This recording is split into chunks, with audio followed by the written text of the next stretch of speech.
Hello, Kaleidoscope readers. My name is Lorenzo Tarsish, not to be confused with Lauren Tarshis of Scope Magazine. I'm the writer of this issue of Kaleidoscope Magazine's feature article, Surviving the Atomic Bomb. Cue that music.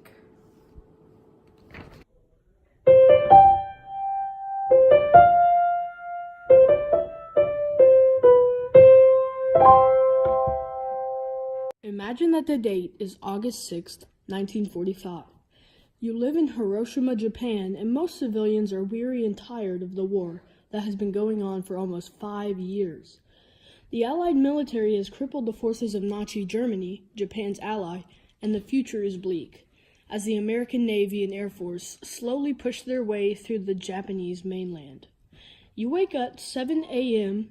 and go on a walk with your mother and brother, enjoying the weather and the warm summer breeze blowing through the city.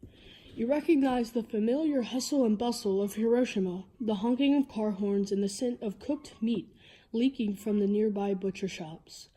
After about an hour, you head home. At 8:15, you go into the bathroom with your brother to wash up for breakfast. Not one person anywhere close to Hiroshima knows what is about to happen.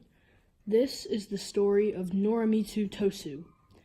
My partner and I worked endlessly to try to tell the amazing story of Norimitsu in a way that does it justice.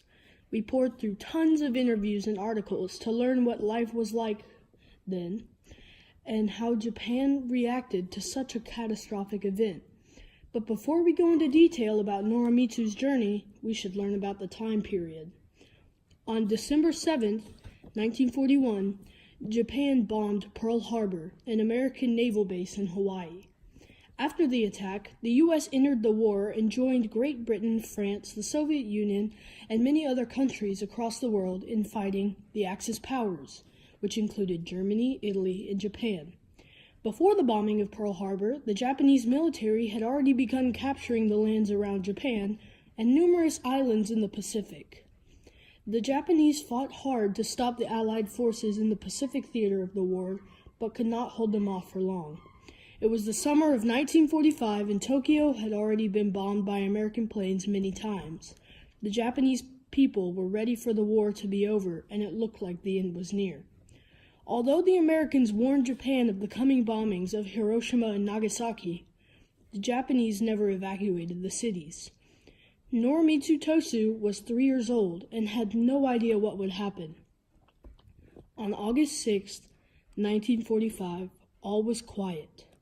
And all of a sudden, the world around Norimitsu was reduced to rubble.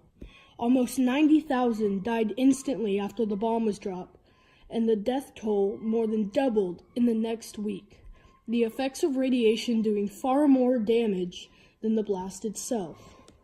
Others were killed by fires, having burned so bad that most victims were almost unidentifiable. The city was mostly leveled, and some were crushed by collapsing buildings, their walls being blown in easily by the bomb's initial pressure shockwave. The result of the bomb was mass destruction, and the same was done to the city of Nagasaki 3 days later. After the U.S. flexed on Japan and showed their power, they agreed to an unconditional surrender. Today, the cities hit by the atomic bombs have been rebuilt and are fully functional. You can visit the atomic bomb dome in Hiroshima, which was located directly under the explosion, the remains of which are still standing today. It serves as a reminder of World War II and the death and destruction humanity is capable of bringing upon itself. So, as you read this article, try to imagine what life was like for Norimitsu and his family, and try to understand the power of such a weapon being dropped on thousands.